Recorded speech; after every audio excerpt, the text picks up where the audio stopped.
Gobi Manchurian এবং cotton ক্যান্ডির পরে এবার কাবাবে কিন্তু সম্পূর্ণভাবে কৃত্রিম রং ব্যবহার নিষেধাজ্ঞা জারি করল কর্ণাটক সরকার। কর্ণাটক সরকার থেকে এই পদক্ষেপ নেওয়া হয়েছে, যেখানে বলা হচ্ছে যে ভেজ নন ভেজ সমস্ত কাবাবে কিন্তু এই কৃত্রিম রং ব্যবহার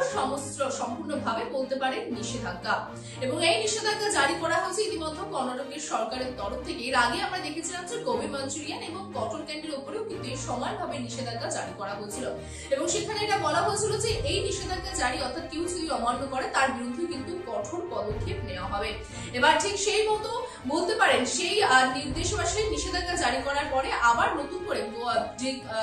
মূলত কাবাব রয়েছেন, কাবাব খাবারে কিন্তু আবার যে কৃত্রিম ভাবে রং প্রয়োগ করা হয়, রং মেশানো হয়, সেই রংকে কিন্তু সম্পূর্ণভাবে বাদ দেওয়ার কথা বলা হয়েছে, নিষেধাজ্ঞা জারি করা হয়েছে। আপনাদের জানিয়ে রেখে আমরা জানি যে মূলত রাস্তাঘাটে বেরোলে রাস্তার দুপাশে আমরা অনেক স্টল দেখি কিংবা যে কোনো রেস্তোরাঁতে কাবাব আমরা দেখতে পাই, এবং সেই কাবাবে কিন্তু আমরা দেখতে পাই রং বেরঙের কাবাব, কোথাও হলুদ, কোথাও সবুজ, আবার কোথাও লাল। এবার সেই সমস্ত রঙেরই কিন্তু সম্পূর্ণভাবে কৃত্রিম রঙের যে প্রয়োগ রয়েছে কাবাবে, সেই রঙের প্রয়োগ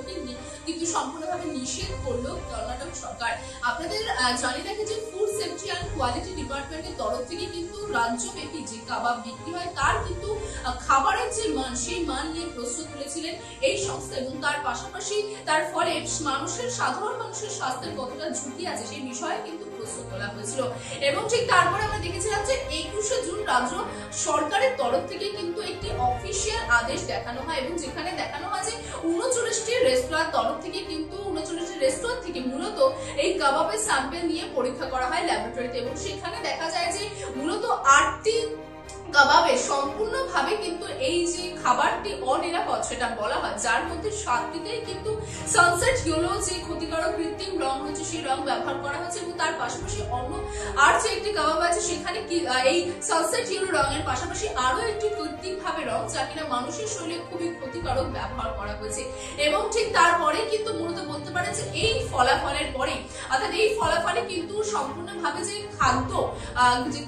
খাবারের মান অর্থাৎ 2006 যে আইন পাস হয়েছিল সেই আইনের অধীনে যেখানে বলা হয়েছিল যে 59টি বিষয় কিন্তু নিষেধাজ্ঞা জারি করা হয়েছিল, যার মধ্যে কিন্তু বলা হয়েছিল যে সেই নিষেধাজ্ঞা যদি কেউ অমান্য করে, সেই অমান্য করলে কিন্তু তার বিরুদ্ধে যথাযথ পদক্ষেপ নিতে পারবে রাজ্য সরকার। এবং ঠিক তেমনই কিন্তু যে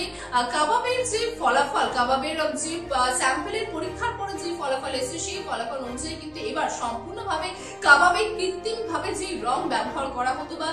অ্যাড করা হতো সেই কৃত্রিম রং ব্যবহারকে সম্পূর্ণভাবে নিষেধ করা হলো কর্ণাটক সরকারের তরফ থেকে। এবং তার পাশাপাশি এটাও জানানো হয় যে এই আইন অনুযায়ী যদি কোনো ব্যক্তি এই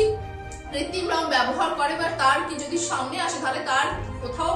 জায়গায় যদি 7 বছরে তার বিরুদ্ধে 7 বছরের কিন্তু মূলত কারাগার বাস হতে পারে, কোথাও কোথাও সেখানে সেটি কিন্তু যাবজ্জীবন কারাগার দ্বারে কিন্তু পরিণত হতে পারে, আবার তার বিরুদ্ধে কিন্তু 10 লক্ষ টাকা জরিমানাও হতে পারে। তো মূলত বলতে পারেন যে এই বিষয়ে কিন্তু একদম কড়াকড়ি ভাবে কর্ণাটক সরকার পদক্ষেপ নিয়েছেন। এই সম্পূর্ণ ভাবে যে কৃত্রিম রং ব্যবহার করা হচ্ছে, যার ফলে সাধারণ যে খাবারের মান রয়েছে সেই খাবারের মান তো নষ্ট হচ্ছে, পাশাপাশি সাধারণ মানুষের শরীরে যে